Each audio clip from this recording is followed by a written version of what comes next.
अस्सलाम वालेकुम। उम्मीद है कि सब खैरियत से होंगे। और आज सुनहरे मोतियों में एक दफ़ा फिर आपके साथ हूँ। और ये कहानी बहुत ही अच्छी है, आप ज़रूर दिल लगा के सुनिएगा। ये एक हकीकी कहानी है। ये कहानी शाम में पेश आई, जिसे एक दर्जी के मालिक ने बयान किया। कहानी के रावी कहते हैं, मैं एक दर्जी की कारखाने में मालिक था।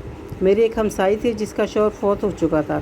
इसने 3 यतीम बच्चे छोड़े थे। एक दिन वो मेरे कारखाने में आई और कहने लगी, ए फ़लाँ, मेरे पास एक सिलाई मशीन है जिस पर मेरा शौहर काम करता था और हम इस पर काम करना नहीं चाहते।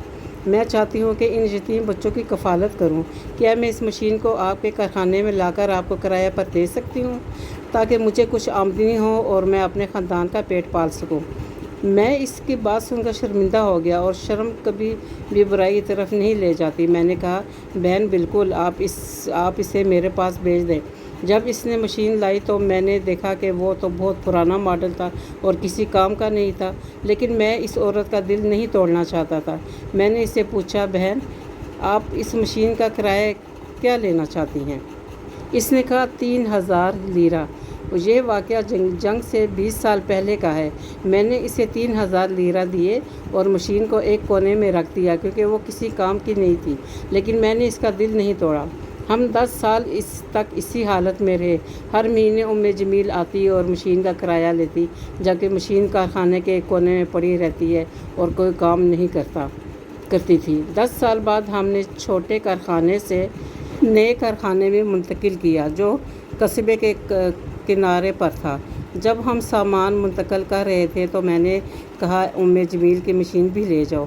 कारखाने के मैनेजर ने कहा, सर, हम उम्मे जमील की मशीन की क्या ज़रूरत है, क्यों इसे ले जाएं? मैंने कहा, ये तुम्हारा काम नहीं, बस इसे ले जाओ। दिन और साल गुजरते गए। फिर जंग शुरू हुई और खुदा की कसम, इस इलाके में सब कुछ तबाह हो गया सिवाय मेरे कारखाने के। जंग की वजह से उम्मे जमील से रब्ता मुनक़ता हो गया। हमने बहुत कोशिश की, मगर इसका कोई पता नहीं चला। हर बार हम इसके नंबर पर फ़ोन करते तो वो बंद होता। मेरी कारखाने की मैनेजर मुझे छोड़कर यूरोप चली गई। 2 माह बाद इसने मुझे फ़ोन किया और कहा, मैंने ख्वाब देखा है और मैं चाहती हूँ कि आप इसे सुनें। मैंने पूछा, वो क्या ख्वाब है? इसने कहा, मैंने ख्वाब में सुना कि एक आवाज़ कह रही थी, फ़लाँ को कहो कि उम्मे जमील की मशीन की बरकत से हमने तुम्हारे कारखाने को महफूज रखा। कहानी का रावी कहता है, मैं जल्द कांप गई और आंखों में आंसू आ गए। मैंने कहा, अल्हम्दुलिल्लाह, और खुदा की कसम, मेरे कारखाने से एक सुई भी गायब नहीं हुई, हालांकि इस इलाके में सब कुछ तबाह हो गया। और देखे, किसी की नेकी रायगान नहीं जाती।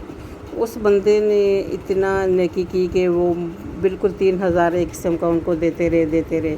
और आज उसका सिला क्या मिला कि उनके कारखाने को कोई नुकसान नहीं पहुंचा। बस कर नेकी सो हो भला। और आप सब ना ये छोटी छोटी नेकियां ज़रूर किया कीजिए। इन नेकियों से आपके कितने मुसीबतें, कितनी परेशानियां दूर होती हैं, आप सोच भी नहीं सकते। तो अल्लाह हमें हर किसी के साथ नेकी और भलाई करने का दिल दे और भलाई करने का तौफीक दे हमें। और मेरे चैनल को सब्सक्राइब कीजिए, लाइक और शेयर कीजिएगा। उम्मीद है कि आपको मेरी ये कहानी पसंद आई होगी। ओके, फिर अल्लाह हाफिज़।